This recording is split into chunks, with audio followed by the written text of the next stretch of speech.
For this announcement, I want to talk about a couple of things about your assignment one, which is your favorite data visualization.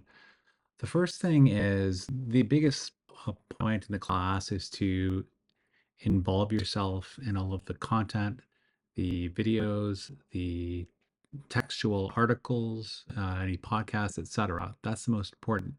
The second most important is, especially if you want to maximize how well you do in the class, is the feedback I provide. The best students read the assignments carefully, read the instructions really, really carefully, and tailor their answers to match what the question asks. And then also after receiving feedback from me, they take that feedback and they improve.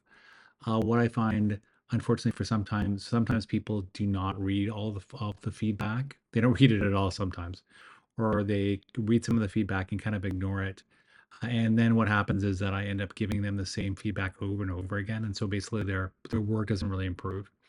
And I try to be as objective as possible for the feedback I give. Please try your best to read it and try to address it, and then ideally your assignments will become better over time. Also, I'm very focused on the text that you write and your writing. The feedback I use can be really useful not only for this class but for other classes. The second thing, especially, and I'll give more and more feedback over the course of the semester, and this is more general feedback, of course. Um, Please try to add some kind of research to your analysis. The reason I provide articles, videos, and podcasts is to give you some supporting material to help your analysis grow. And then sometimes I think a common error is that people either don't provide, especially early on in the semester, textual or video or audio support to their answers.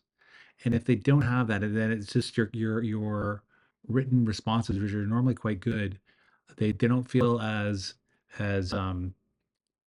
fact based as they could be. The reason you add these analyses is to make it sound more fact based. And then finally, you're going to have a final um, project due in this class. Think of your individual four assignments as building towards that final project. And if you find a topic that's really useful to you early on, something that really tickles your fancy, perhaps think about that and folding that into your final project because you're interested in certain things.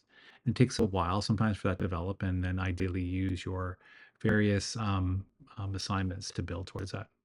That being said, thanks for all your work. I look forward to seeing your work as it improves. Have a great day.